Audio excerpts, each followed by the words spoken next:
Welcome to the Bald Brad Show. It is Wednesday, February 28th, and Joe Biden, good old Joey, is still the worst president in American history. Patriots, it's great to be back with you on this fine Wednesday morning. Before we jump into our lead story of the day, I just want to say how thankful I am to you as the community, to our members, the Patriots, who give their hard-earned money to the show, and to all the viewers. The comments that the members left in our members-only video yesterday really meant the world to me. You guys are so polite, you're kind, you have my back, you appreciate everything we do here. I appreciate all of you. Your love and support just means the world to me. If you don't know what I'm talking about, that means you're not a member and you haven't seen the members only video. Highly recommend, if you want to know what the heck's going on behind the scenes, become a member today by hitting that tab. We would love your help and support. Again, thank you so much, everybody. You're true American patriots. You guys mean the world to me. You got my back, you got my six, and I got yours.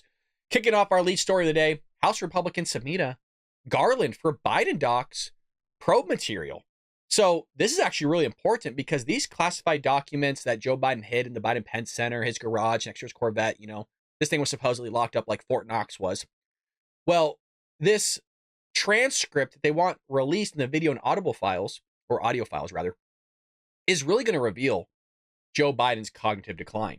So on Tuesday, House Republicans announced that they subpoenaed Attorney General Merrick Garland for materials from Special Counsel Robert Hur's investigation into President Joe Biden's handling of classified documents that culminated with a report released earlier this month.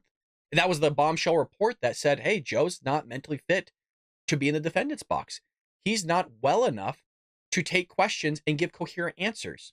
And this is all just from a deposition. Can you imagine what actual attorneys are going to be doing to this guy in the defendant's box? He's going to have to recall a bunch of information that he can't do. It's going to make him look terrible. Just absolutely terrible. And then we're seeing Democrats spin this whole thing as if Joe Biden's sharp, he's all there, he's a mentor, he pushes us. Oh, he just has a stuttering problem. He doesn't have a stuttering problem. I mean, he did, and he overcame it, which is a huge deal. Kudos to him for doing that. And maybe partly it is due to stuttering, now that the fact that his cognitive decline is accelerating. But he's seeing dead people. He's falling up a flight of stairs. He fell through a graduation ceremony. He fell off his bicycle sitting stationary. He fights with his teleprompter, which is still undefeated. You can't tell me that it's a stuttering problem. Come on, that's silly. It's not a stuttering problem, maybe partially is, mostly due to the fact that he does have a cognitive decline. He's taking photos with people that were never there. He's looking for dead people in the crowd. He conversed with a dead person, a French president that's been dead for 30 plus years at a G7 summit. So it's more than a stuttering problem. Let's be real. Oversight Chairman James Comer and Judiciary Chairman Jim Jordan are demanding records, including transcripts, notes, video, and audio files. I would love the video of that deposition to come out. Can you imagine how terrible it must make Joe look? As part of the subpoena, according to the statement from their respective committees, News Nation reported here that they set a deadline of March 7th, which is in like 2 weeks, which is the day Biden is expected to deliver his State of the Union address. Huge date. Now, I don't think they're going to get this video or audio files or whatever it is, but God, could you imagine Joe Biden giving State of the Union, which, what are you going to say? The economy's booming, which it's not. Inflation is down, which it's not. Your grocery prices are down, which it's not. Illegal immigration's down, which it's not. What good news are you possibly going to give to the American people? Because everything is terrible right now. Just absolutely everything. I mean, that is not subjective. That's just objectionable metric. Grocery bills are up. Gas prices are up. The economy's not doing well. People are struggling to pay their bills at home. You got Russia, Ukraine, China, Taiwan. Iran wants to wipe Western civilization off the face of the earth. You got the Houthis, attacking our merchant vessels. Massive illegal immigration spike. People can't pay their bills. Hell, I mean, there's just anything and everything happening. So that State of the Union address is going to be freaking interesting. And huge thing, because if they get this information, then they can release this video footage of going, hold on, this guy's giving us a State of the Union address that's maybe hopped up on something, allegedly some drugs that we saw him on during the campaign from Jill Biden, his wife. You're telling me this is the same guy right here that's leading things, that's fumbling through this deposition, drooling on his drip tray, whatever it may be. I just find it hard to believe. I find it hard to believe.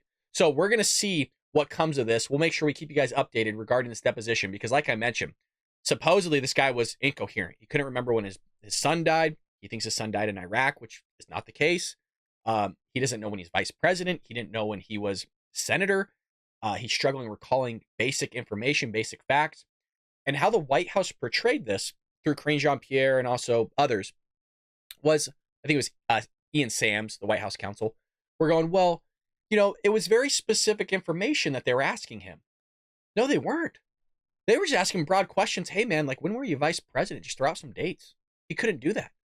Like, he was recalling, like, the basics of basics he couldn't do. I wouldn't be surprised if he forgot his name, his wife's name. Look, he forgets his generals' names. He forgets who people are in the White House.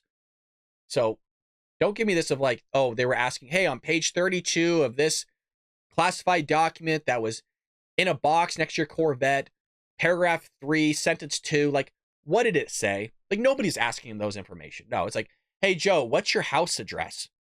Like, what year is your Corvette? I don't know. I have a Corvette. Yeah. So that's what's going on with him. And it also goes even a step further because Comer is uncovering patterns here regarding the Biden family business and the probe. And he's saying it's very concerning. Now, remember, this whole probe that's being looked into the Biden family is looking at Hunter Biden, which is Joe Biden's son, James Biden, which is Joe Biden's brother, and how basically this money's funneling from China, Romania, and Ukraine into the hands of the Biden family and is being connected to Joe Biden in some way, shape, or form, whether that's through business dealings, utilizing his position as vice president to get Burisma Holdings more business, or, remove the red tape for the natural gas company that was from Ukraine, to China giving James Biden a bunch of money that went into Joe Biden's bank account, and Joe Biden saying, oh, well, this is just for rent. Oh, this is for the financing of a truck that Hunter couldn't afford, or, all these shady things going on. So finally, we're looking under the hood here and saying, hey, there's more information coming out regarding these Biden family business dealings. Mind you, they have shell companies everywhere, you guys. These shell companies have associated risk with them from the banks themselves. And people go, well, I don't really understand the associated risk with it. It's basically when the bank detects fraudulent activity, they basically flag it, if I was to make this like really skin and bones. And the flag is put on scenarios in which, again, there's some sort of corruption or some sort of red flag that's being kicked out of, this doesn't look right. Maybe it came out through an audit, or money's funneling from different directions that is suspicious. What you need to know out of all of it is that you will probably go your entire lifetime without seeing something associated to yourself or anybody in your immediate family or friends. You will never see it for probably your entire life. Joe Biden has 20 plus of these bad boys associated with him, to give you an idea. So that should raise alarm bells for anybody. But, we're picking on Joe. We're picking on his son. We're making his life hard. All the while, the Democrats have been going over or after Donald Trump ever since he went down the escalator. They went through freaking Melania's underwear drawer, looked for classified documents. They went after his sons. They went after his daughter, Ivanka. Remember, it was such a big deal when Ivanka was selling clothing lines in Russia, or selling clothes to Russia and other countries. Oh, well, she's doing business dealings. She owns a clothing company. Oh, Donald Trump's associated with Russia because he has a property all around the world. Well, yeah, he had a property all around the world before he ever became president. Joe Biden somehow has money coming from Russia, Ukraine, Romania, but has only ever been senator and vice president his entire life. Now president. Never had businesses. Never did anything. Doesn't know a damn thing about natural gas. Somehow his son does. Somehow his son knows all these things. So this is being looked into here. So you got Representative James Comer, chairman of the House Oversight Committee, that spearheaded the investigation into the First Family, revealed the findings that are surfacing in the probe during his appearance on Morning with Maria. Quote, I think we've established a pattern that Joe Biden did communicate with every single person that wired his family millions of dollars. We've uncovered a pattern that they were selling the brand. Now, we've heard this term here. This is important to know. Some of you might have forgotten. There's a thing called the Biden family brand. And this got brought up specifically in text messages with Hunter Biden, trying to sell the brand and talking about the brand with one of his business partners, Devon Archer. Because Devon Archer and other business partners were being looked at and potentially going to jail. And so they were asking Hunter Biden if they can work with his father as well as himself, meaning Hunter Biden, to kind of get them out of this situation that they're in. And the term that kept getting brought up in these text messages was the Biden family brand. And that's what's being brought up here. And it's interesting saying Joe Biden did communicate with everyone, because Joe Biden said he knew nothing. He's never talked to any of Hunter's business associates. But yet Devon Archer, Hunter Biden's business partner that was on the board of Burisma, even before Hunter was on the board himself, is saying, well, I've been to the Oval Office multiple times. Hell, I've eaten dinner with the Biden family. I've gone golfing with them. Like, I know them. What do you mean he's never communicated with us about any of the business dealings? He's the big guy. It's already come out in a deposition. It's already come out behind closed doors that Joe Biden is the big guy. Multiple sources have said as much. So in the emails, the text messages that's referring, hey, give 10% to the big guy, that is Joe Biden. That is not like conspiracy theory. That has come out already. Congress is fully aware that Joe Biden is the big guy. The connections have already been made. It's how can we make these connections and actually prosecute it is the question. There's no buying businesses when the media says Hunter Biden and Jim Biden owned an energy company. They didn't own any energy company. They owned an influence peddling scheme. And that's all this is. On Friday, Biden announced that the U.S. will impose more than 500 new sanctions on Russia as a result of Vladimir Putin's invasion of Ukraine. However, it has since been revealed that two Russian oligarchs, here we go, linked to Hunter Biden were spared in the president's decision. Oh, interesting. Huh. Remember how we're already told or have been being told or been told, however you want to phrase it, that Hunter's in the, Russia's in the not Hunter, Donald Trump is in the pockets of the Russians. That's what we're being told right now, right? This was the whole 2020 thing, how Russia's meddling in the election, right? Election interference.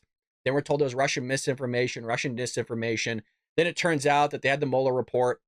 Nothing was found. There's a Russia hoax. Like it actually was a witch hunt, which was being claimed by Donald Trump. Then now they're pushing the Russia hoax again. And we did a whole story on it where the Democrats are utilizing the idea that some sort of finances are being correlated from Donald Trump to Russia, which there's no evidence to prove any such thing. If anything, there's more proof to show that Joe Biden's in the pockets of the Russians with these two Russian oligarchs here of just letting them off loose. I've always speculated that, hey, Joe Biden hasn't been harsh on Russia. He hasn't been harsh on China. He hasn't been harsh on Ukraine. He hasn't been harsh on Romania. And it's just interesting that these same countries that he tried to associate Donald Trump to is in which countries that he could be associated with and has actually received money with, of which we're able to track. Well, how are we able to track it, Brad? Well, we're able to track because of the checks are going from the businesses in China to James Biden, Hunter Biden, and then also into Joe Biden's bank account. Furthermore, we also know that Joe Biden's getting 10% of the cut. It's already been specified in emails, text messages, of the sorts. So this isn't necessarily anything new.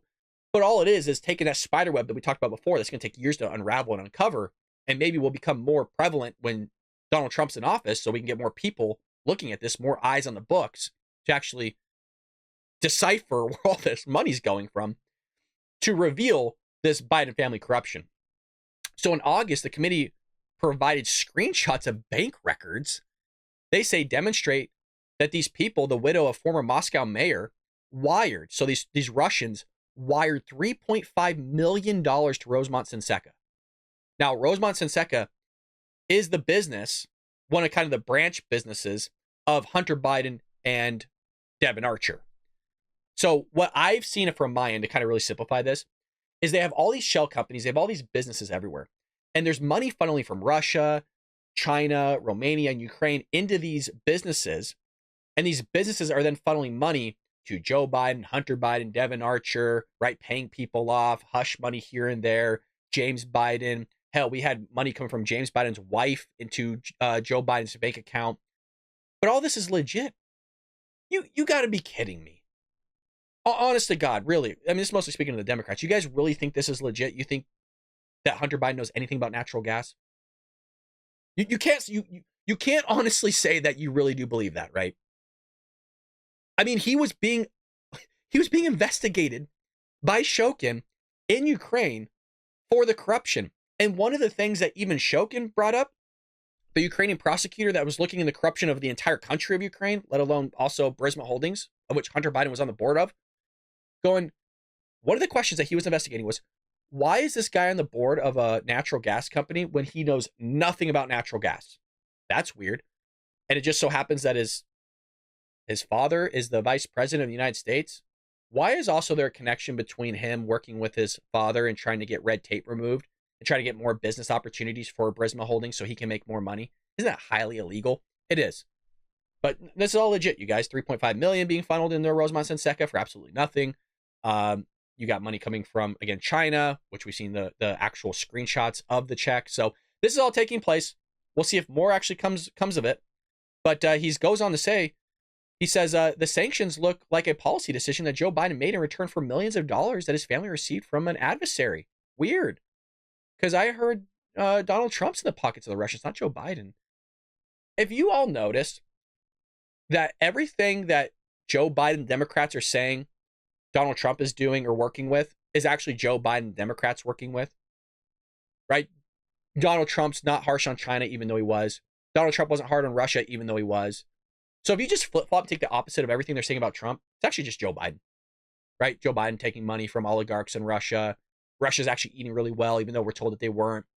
We're supposedly putting a bunch of sanctions on Russia that's harming their economy, but it's not. I mean, Tucker Carlson came out and showed their grocery stores and shows their subway stations are better than New York City. The grocery stores are fine. They're eating fine. I mean, their shelves are stocked. The shelves are stocked. They're doing okay. Check this out. Comer argued that the Bidens have failed to say one single thing they did not receive. And we want to connect with that money as the committee continues to find new accounts from Joe Biden every day. At the end of the day, we know the Bidens have taken, over $20 million freaking dollars, you guys. $20 million of our adversaries around the world. Look at this. You're going to love this next one. The House Oversight Leader continued to analyze the investigations, finding further, suggesting that the Biden family was getting paid to help China, their greatest adversary. I've never seen such hypocrisy in any policies or in any politics. What the Bidens are trying to say to please their left-wing liberal base and what they're trying to do in the private sector to profit from the Chinese Communist Party is light, dark, and day and light and dark and day, black and white. You all know what I'm talking about. So it's just wild. It's just wild. Look, they paid Hunter Biden millions of dollars. They're expecting Joe Biden to be a 10% owner, was to implement the Belt and Road Initiative in the United States, take over America's energy, take over American manufacturing, buy American farmland. Interesting. Again, this all comes from China, but don't worry. Remember when Joe Biden on the campaign trail in 2020 looked at Donald Trump and goes, "Oh, China's going to eat your lunch, man." Seems like you've been working for the Chinese a lot there, Joe. Seems like why you're not willing to go after China for releasing a massive virus on the world. No repercussions there. So, but it makes sense, right? I mean, this is the same guy that gave our oil reserve millions of barrels of oil that's supposed to go to Americans for natural disasters, gave it to a province of China, which Hunter Biden has business dealings in.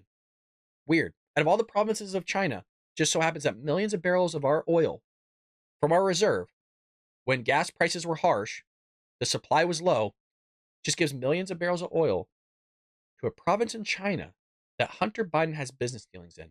God, that's really weird. But nothing to look under. Yeah, there's no big deal. So you have the whole idea of the subpoena coming out. We're having connections with Hunter Biden, James Biden, Joe Biden, Jill Biden, hell, all the Bidens, having connection with China, Romania, Russia, Ukraine, all those things. And we're hoping that the deposition video comes out because it's going to show Joe Biden's cognitive decline. Well, House Republicans are saying Kamala Harris needs to invoke the 25th Amendment on Biden. And I would actually have to agree with this because this guy is leading our country in the wrong direction.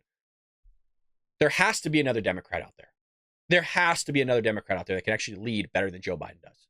I don't agree with a lot of Democrats' policies, but there has to be somebody out of 350 million that's better than Joe Biden. But if you were to ask the White House, they'll say something completely different. Joe Biden's sharp. Joe Biden knows what's going on. Joe Biden's leading the brigade. Joe Biden's not the puppet. Joe Biden's controlling the puppet. Who's the puppet then? Somebody's the puppet here. And I think the puppet is Joe. Somebody's pulling them strings. I don't know who it is. I don't know if it's Clinton's. I don't know if it's the Obamas. A lot of speculation is the deep state. I think it's a little too vague. The reason why I have problems with people saying the deep state is because it's too vague. Like, who in the deep state? So if you look at kind of Jason Chaffetz talks a lot about this. So does Vivek Ramaswamy. I agree there is a deep state, but it's equivalent to when liberals or these Democrats go, well, there's systemic racism out there.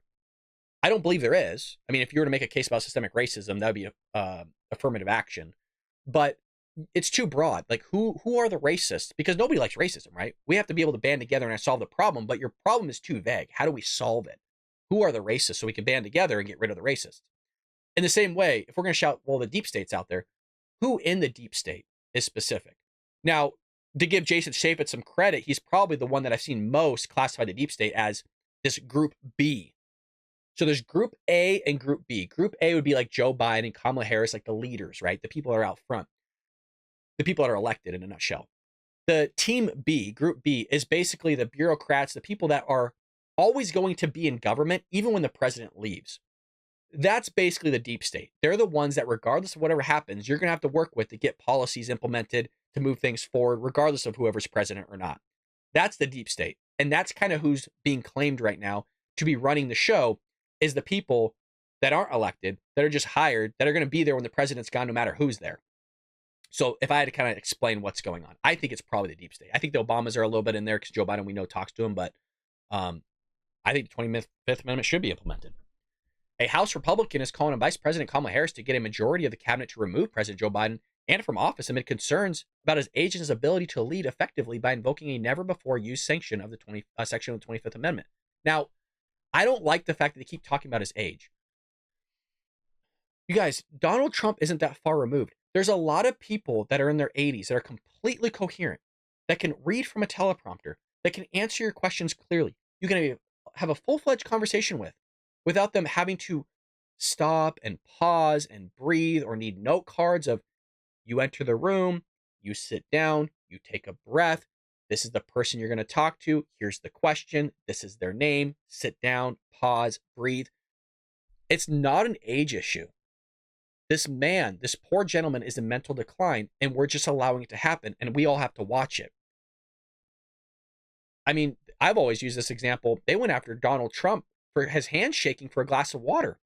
Maybe his blood sugar was low for the day. They wanted to invoke the 25th Amendment. People think I'm joking when I say that. Or remember when he kind of like slightly slid down the ramp? I think he was leaving a speech because it was so cold out that the water actually there was frost on the ramp, and so he slid a little bit with his business shoes. And if anybody has quality business shoes, you could slip on carpet.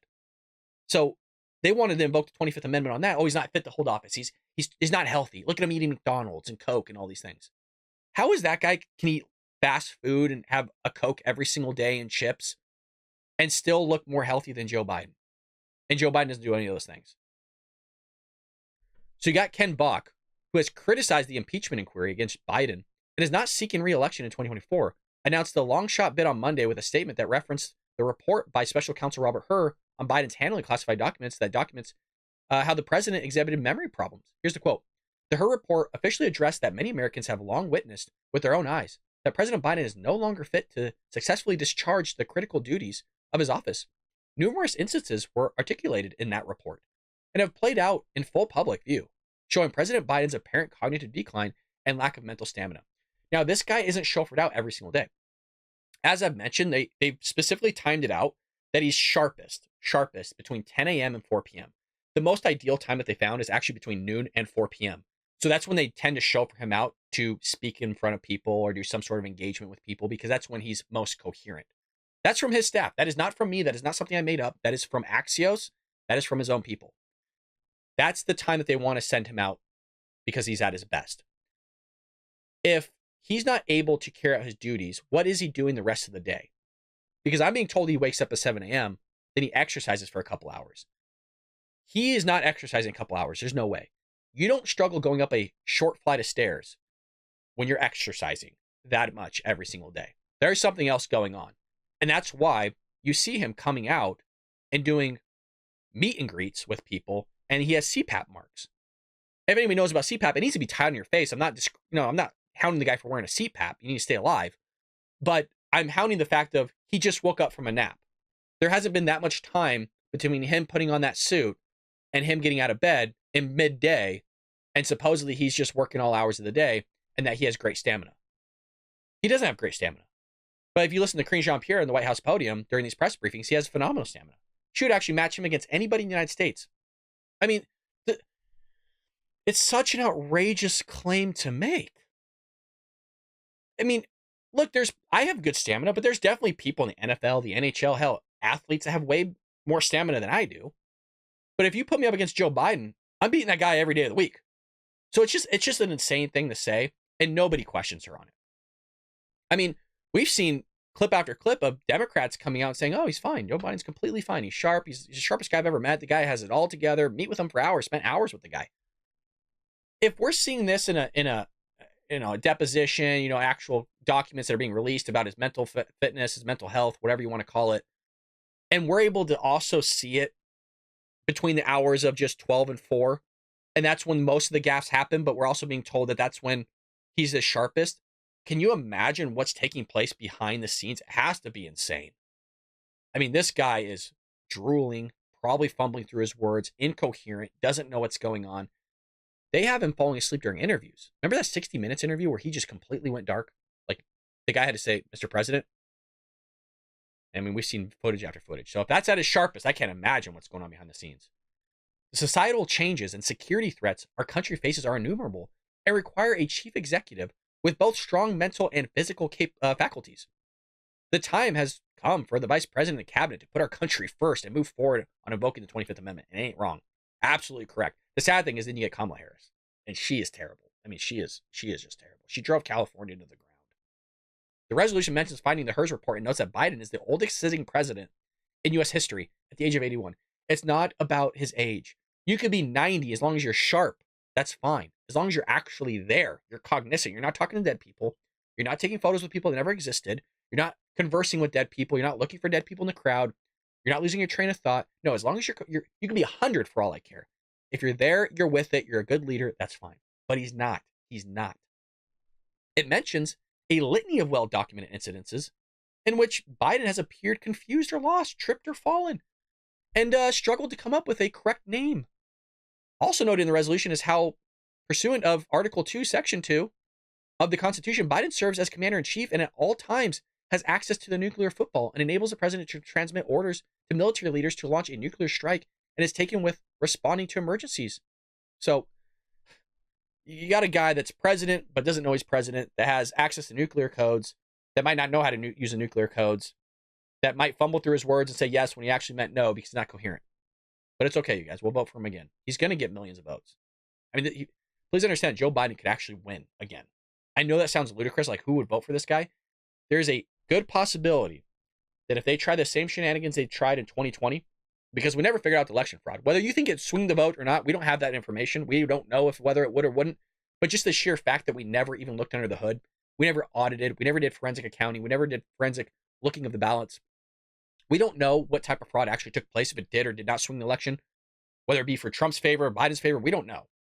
But you would think that we would at least take the time to figure it out as a society so that we already know that that question is going to be answered of, hey, we figured it out, we fixed the problems, there's no fraud going forward. We got all of it fixed. But that's not going to happen. Well, speaking of things going south, this is unbelievable. You have a Macy's flagship store in San Francisco's Union Square faces chopping block. So another store is fleeing a Democrat-ran city. How many stores need to be out? I'm at this point where I can't remember all of them. What do we got? Rite Aid, Walgreens, CVS, Starbucks, Nordstrom's is out. REI spent $800,000 on security. They're gone. I mean, there's a litany of Oakland got rid of In-N-Out. We know that. So Macy's here is another store. I mean, this is how you actually carve out. This is actually how you carve out a city. This is exactly how you do it. So there's a current evaluation underway comparing the potential real estate value and the future sales growth profitability potential, a source at Macy's said, adding that if the retailer decided to proceed with a closure of the 400 square foot store at some point in the future, the soonest this will happen will be 2025. Now, they may not claim what's going on here, but we all know what's happening in San Francisco. You get the massive homeless crisis, people just on the streets. And should we take care of those people? Absolutely. You can't have them on the street. How is that helping them? Giving them drugs to do during broad daylight, that is not helping people. That's exacerbating a problem. That's exacerbating not just a mental health, but also an addiction. We need to get these people into shelters. We need to have the necessary, psychiatrists, counseling for these people so we can actually assist them and get them the help that they need so they can recover and they get back on the streets, not in a bad way, but also, getting back on the streets, meaning get their feet off the ground, getting a job, all those necessary steps, just allowing them to sit there and defecate in the street or, have these luxury tents. That is not the answer, because all you're going to have is homeless people out front of these businesses. I don't want to walk through feces. I don't want to walk through the homeless. I don't want to be down there where I don't know if this individual is struggling with some sort of mental health issue and I might be attacked, meaning I'm just not going to go to that business. I will go somewhere else where there's no homeless, where there's no crime, it's clean, and then I know that me and my family are going to be able to shop there safely without maybe being in the middle of a robbery. And people go, what are the chances of that? Well, we saw CNN go to a Walgreens or a CVS or whatever it was. I think the place got robbed 2 or 3 times while they were there. So this is happening all over the place. So crime is running rampant. Homelessness is running rampant. You have massive carve outs of businesses fleeing, which if you have businesses fleeing, there's not a lot of supply and demand taking place because the competition is gone. So the supply is low, the demand is high, which when demand's high, you can increase prices. Because the demand is high, you only have so much to go around. Furthermore, not only is that taking place, but the liability is just through the roof on these companies. Not just for their employees. Can you imagine the potential lawsuits? Can you just imagine those lawsuits from these employees knowing that there's a lot of crime happening? What do you do to mitigate this crime? Mind you, it should be the corporations. It should be actually the politicians in the city that are actually mitigating the crime by getting more police out there. But now these companies are having to cover their liability by hiring security guards or just security in general, and also getting better insurance. But we saw that's not solving the problem. REI was a prime example. They spent $800,000 in security, and it still didn't solve the crime problem. So these people are just getting out. And when you get out, your taxes now go down, right? You're not getting property tax. You're not getting, I mean, just everything is carved out. People lose their jobs. There's nowhere to go. So massive issue taking place in San Francisco. And look, I hate to poke at Democrats, but this is strictly pretty much a Democrat problem. You're not seeing a ton of businesses fleeing from red areas and red states. So there's something that's inherent in Democrat policies, specifically in Democrat-ran cities, that is exacerbating a problem in which businesses are fleeing. Because these businesses they're not just gone. They're going and moving somewhere else, and that is red states. So the sprawling Macy's location has been in Union Square, part of San Francisco's downtown area, which used to be a beautiful place for nearly 8 decades, 80 years. This place used to be. Over the past year or so, the city's downtown has faced a slew of companies leaving locations, pointing to reasons varying from changing consumer habits to local business conditions to safety concerns. And every business has been saying this. Consumer habits are changing. They're not. Why are they changing is the question. They're changing because nobody wants to go to that store for safety concerns. That's really what it comes down to. Sure, there's brick and mortar, but if people like Macy's products, they'll just buy it off Macy's online, or if they'll get it cheaper somewhere else. Macy's overall newly announced plan to shutter a slew of stores will affect 150 unproductive sites nationwide. It said it aims to complete the closures by the end of 2026, with 50 slated to happen this year. So they're going to close 50 this year, basically 2024 into 2025, and another 50 around 2026. So my question is that where specifically are these 150 unproductive sites? I don't see it anywhere of them really talking about it too much. I would imagine some of these have to be in red areas. Some of them have to be in blue areas. But Macy's is just another flagship store going downhill, just carving out San Francisco. You have people losing jobs. The amount of living that you need in terms of money is just through the roof there. So Democrats are going to have to figure it out. But as I've mentioned, they're not going to do anything until it's bad enough. And still, with massive corporations fleeing the area, at some point it will get bad enough. But the thing is, it's so bad that it's going to take decades upon decades to earn the trust, not only of the consumer, but also the business to want to invest in that area of which you already lost trust in. And there's always that saying of, it takes years to build trust, but seconds to break it. You've lost that company's trust, or I'd imagine you have. Like, why would you go back? The amount of investment that you need to put out a store there and have it prosper, but not just invest in it, but also make back your earnings of what you already put in, takes a lot. And it also takes a lot to leave. If you've been there for 80 years, can you imagine how bad it is?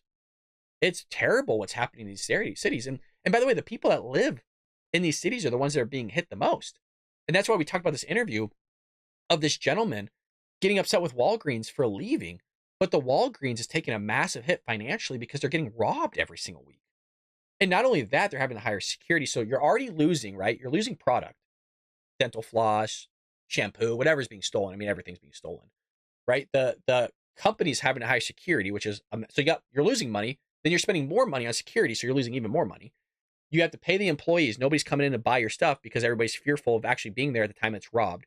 You got a massive homeless crisis taking place. So people don't want to walk past homeless people to get into a Walgreens. And the gentleman's complaining because he can't get his prescriptions.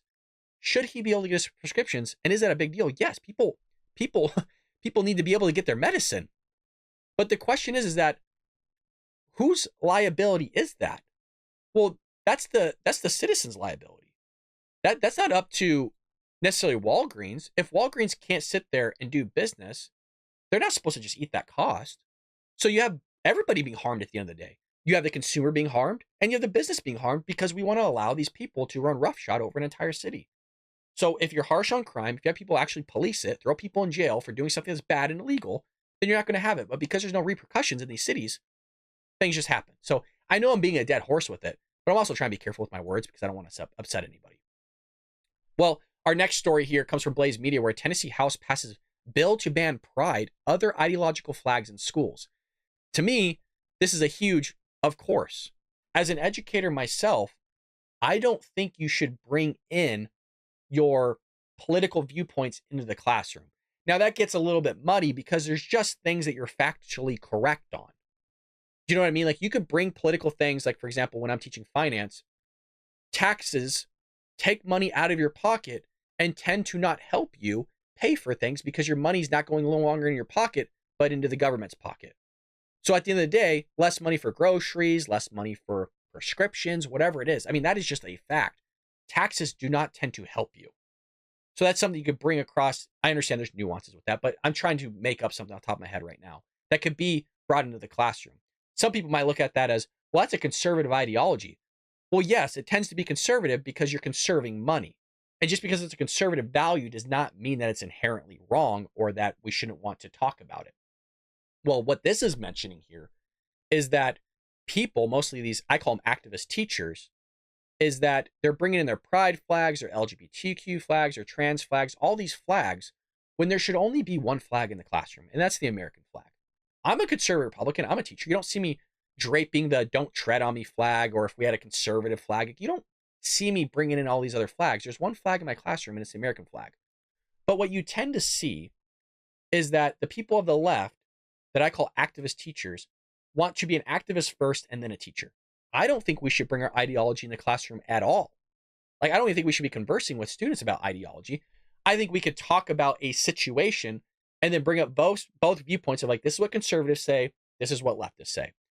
But for some reason, you tend to see this movement of these activist teachers, mostly from the left, trying to indoctrinate your children in critical race theory or LGBTQ or some sort of viewpoint, sexual orientation, race, gender, whatever it may be. You don't really see that too much from the right. And if you do see that from the right, it tends to be of, this is the greatest country that God's ever created. We are not a racist country. We want all races to flourish and prosper. Capitalism is good. Socialism is bad. Communism is terrible. Like, those are the types of things you see from the right that I think everybody can actually get behind other than the left. And so on Monday, Tennessee state representatives voted 70-24 in favor of HB 160105, which would prohibit a public school or classroom from displaying the flags that represent a political viewpoint, including but not limited to a partisan, racial, sexual orientation, gender, or other ideological viewpoints. One member present did not vote. Republican Gino Bolso, I think it's Busel, who sponsored the bill, claimed that his constituents have complained to him that too many public schools have indoctrinated students through ideological charged flags, such as a pride flag. The whole idea is that a school is a place where a child goes to learn, not a place where the child goes to be indoctrinated. I just want to be clear on this because I think as a society, especially coming from conservatives, Republicans specifically, we're targeting teachers and going, well, because they're Democrat or because they're left, they must automatically be indoctrinating our children. And I don't believe that one bit. And I'll tell you why. Guys, I'm conservative. I'm a registered Republican, even though I'm conservative, specifically a fiscal conservative at heart. I'm an educator. I do a YouTube show. Does that make sense? I wrote a book. I do a YouTube show. I do social media. I don't bring this show, the animated, right, being a knucklehead here and there, like doing all this stuff. This does not get brought in the classroom. You would see totally two different people. Does that make sense? I'm over the top on the show because it's for entertainment. Do you know what I mean? Like, I'm an introvert in heart. Like, I sit down and read. I'm quiet most of the day when I'm by myself. So what you see here is not my true personality. And I've explained that numerous times, and you guys know that. Please don't think like this is who I am. You know, what's up? Joe Biden sucks. Like, this is for entertainment to keep you guys alive, right? Keep it engaged and fun. But if you're going to talk to me in the real world, my hands are in my pocket. You know, I have a cigar and you know, a glass of whiskey. But I don't bring this into the classroom. I'm professional in the classroom. I'm there to answer questions. I'm there to teach them mathematics. I'm not there to push an ideology on them. That's up for them to discover. And most importantly, it's up for the parents to give them. Do you know what I mean? I'm not their parent. I'm just an educator. But we have educators that do push this. And then we also have people on the left and the Democrat Party that do not do that. They might be full on for pride, right? Pride flags on their cars and at home or whatever it is, that's completely fine. I've gone as far as to say, if you're a full-fledged communist, as long as you don't bring that in the classroom, who cares? You can have your outside life. For some reason, we've turned society into, well, because this person's an educator, or because this person is this outside of their business, this must be who they are inside the classroom or in their business. That is completely wrong. And I want to do a job of fixing that, because your job could be in jeopardy. And, basically, I feel like so is mine in a nutshell. And that's partly the video that we did yesterday, that you could be two different people. Treat everybody with kindness and respect in the classroom. Treat everybody equally and politely and all those things. And have your viewpoint outside. There needs to be a divide, but I don't think you should bring in politics, specifically the pride flag, right? Different flags inside the classroom. But, that's what's happening. And that's why I call them activist teachers, not teacher activists. You can be a teacher and an activist outside the classroom. All of us are activists at some point. All of us have our viewpoints. Some people think America's racist. I don't think that. I think America's the greatest country God ever created. Some people think there should be illegal immigrants in this country. I just don't think there should be. Should we take care of them and help them, and so they're not starving and die, and medical needs? Of course. I mean, that's already built into the cake. But this is what's going on in this country, and I just don't think it's okay. So again, I think there should be a separation between your job and what you do on your outside life. I think we should all be able to have hobbies. Prime example, myself. Well, lastly, to end the show off here, you got Joe Biden making a trip to the border for the second time. Now, if you recall, he did make his way to the border one time. He was there for 3 hours in El Paso, didn't talk to a single illegal immigrant, never even saw a single illegal immigrant. People think when I say didn't see a single one that, I'm kind of spoofing, like I'm kind of exaggerating it. I am not. This gentleman, our president, did not see a single alien when he went there. And the reason why that's such a big deal was El Paso was a massive artery for illegal immigration. And there was thousands of people in the streets, in tents, clothes everywhere, just garbage everywhere, just roaming the streets of El Paso. 48 hours before this guy showed up, streets were clear out. Nobody knows where these people went, by the way. Nobody asked questions. We're all claiming we care about these people, right? Where'd they go? Nobody to this day knows where any of those people went. In 48 hours, thousands of people just disappeared like that. So on one end, we're supposed to sit there and go, be all boastful and all, holier than thou. Hey, like, we're supposed to care for these people. Then where did they go? Did we deport them? Did we send them to churches and take care of them? Did we just send them to the interior of the country? Do they have families here? Like, if we're going to say we care about them, and as we should, they are human beings, and I do, where did they go? What happened to them? Joe Biden doesn't know. He didn't even know those people existed beforehand. Karine Jean-Pierre said it was a coincidence that these people just got up and walked away on their own. Yeah, I'm not joking. She said that herself. It was happenstance. Her term was, it was a coincidence. They just got up and left. So Joe Biden was there for only 3 hours. Didn't talk to anybody. So now he's set to go again because he's getting shellacked in the polls. Now, the same day that he's there, so this is Thursday, meaning tomorrow, Joe Biden's going to be at the border. Donald Trump's going to be at the border. This is interesting because who's Border Patrol going to side with? I would imagine Donald Trump. So President Biden is set to visit the southern border on Thursday, the same day former President Donald Trump is also scheduled to be there. Biden is expected to travel to Brownsville, Texas to meet the U.S. Border Patrol agents, law enforcement, and local leaders, according to the White House. Probably the only people that would accept him. The same day, Trump is to deliver remarks in Eagle Pass, Texas, which is massively being invaded by people pouring across the border.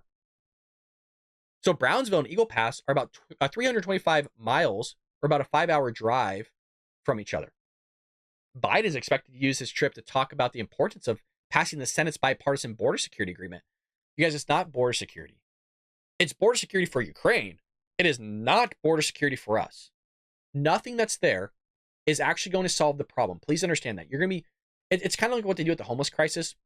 These elites that know, say, like Gavin Newsom in California, will say, hey, I'll start a nonprofit and I will help solve the homeless problem. Just give me like $100 billion. Cool, here's $100 billion. The problem only gets worse because these people are greedy and they're, in my opinion, evil because they're not actually helping the homeless, which we should be helping. They're taking the money for themselves and their other elite friends and not actually solving the problem at all. That's why in these nonprofits, I used to audit nonprofits. When you see the amount of salary these nonprofits are getting paid, I've always said when I was a public auditor in accounting that I'm in the wrong business. I should be working for a nonprofit. You're telling me this dude works 8 to 5. Mind you, I was there at like 3 o'clock. Nobody was there. You're telling me this person works 8 to 5, making 6 figures, working as a receptionist? And I'm a public accountant, making good money, but I ain't making the money that a receptionist is making? I'm telling you, it's all loosey-goosey, man. It's shady, man. It's really shady. So none of it's actually being resolved at the border. So it's mostly border security for Ukraine, not for the United States, because the interest of the Democrat Party does not lie with the United States. It lies with the interests of other countries like Ukraine, like Romania, like China, which is why our oil reserve went to a Chinese province of which Hunter Biden has business dealings in. It's amazing how we're constantly getting screwed. And by the way, while I'm on a rant, why are we giving people hundreds of billions of dollars when we're $34 trillion in debt? Like, how? Like, I'll give you it's a stupid example, but it's a rough analogy, but you'll get the point. If I physically don't have any clothes, how can I give you clothes? I could borrow clothes from somebody else and give you clothes, but I'm still kind of screwed myself because I don't have any clothes. So in the same way, we're giving people hundreds of billions of dollars that we do not have the money on. We don't have this, and you're paying for it.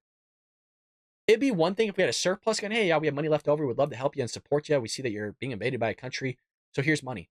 How can we help people if we're not even able to help ourselves? It has nothing. Even if you're a religious person, again, I'm Christian. I want to help people, but in the Bible, it talks about how are you able to clothe someone if you yourself don't have clothes? You're supposed to clothe. You're supposed to feed other people. If you don't have food in your pantry to feed somebody, how can you do it? We don't have the money. And if you think it's, well, we're helping them now, when your son or daughter, grandchildren, great-grandchildren, and I'm not exaggerating this at all, are eating bark and leather shoes to stay alive, you're eating bark off trees, you're eating leather shoes like they did in the Great Depression to stay alive because you wanted to send hundreds of $billions to everybody else other than actually figure ish out here, let me know how that works out for you. Because that is going to be a rough time for Americans. That's going to be a very rough time for Americans. I pray to God it doesn't happen in my lifetime. According to Fox News analysis published last week, nearly 7.3 million migrants are known to have illegally crossed the southern border since Biden took office. Now, remember, that's just known. So you're talking upwards about probably about 10 million people. There's 25 million present time, meaning there's more illegal immigrants in our nation than 36 states in terms of population. If you give those people amnesty, they will vote Democrat, and you just swung the election forever. Now, the problem isn't necessarily like, well, these people are here illegally. The problem is what values do they hold? You know, do they abide by the values of this country? Do they actually want to assimilate to the creed of this nation? Because if they don't, you have a massive problem in your hands. And you have a society in which is basically an experiment that we're having here, and we're kind of leading towards, well, we're not leading towards, we are an outlier in terms of the experiment of this country. And so the further that you go as an outlier, the more likely the chance is that you are no longer an outlier and you just fall into where everybody else is, meaning that your republic collapses. In terms of republic, we're the longest running republic that's ever existed in human existence. So the longer we keep going, the likely chance is that we are going to crumble and fall, and you kind of see that right now. Now, I'm not saying this because of illegal immigration. It's partly due to it. It's mostly due to everything that's going on in this nation. And so we'll see what happens when both of them arrive at their respective places and who has more of a turnout. So, with that being said, I hope you enjoyed the show. Trying to be a little bit more careful with my rhetoric and the things that I say, and I probably came across that way. But just know, y'all know what be going on with the Bald Brad Show. I think I'm going to try to also do more member exclusive content so that I can kind of be myself, but you have to pay for it to see it, if that makes sense. So if you really enjoy the show and you want to see kind of more of the animated, more of the uncensored version of the show, I guess you can call it, then become a member. And I think if we start seeing people becoming more members, and I hate to say this, if it's kind of worth the time, then we can have more of a uncensored version of the show, if that makes sense. But until that time, we got to keep it careful here on the Bald Brad Show. Love you guys to death. If you want to be a member, would love your help and support. God knows we need it. Really, God knows we actually need it. With that being said, folks, you guys are awesome. We got a great community. We got a book. We got mugs. I didn't even finish my coffee today. Look, I spilt a little bit. You guys, can you believe that? I spilt American gold. But great mug. It holds up. Thing's almost, 2 years, 3 years old? With that being said, folks, I'll see you tomorrow here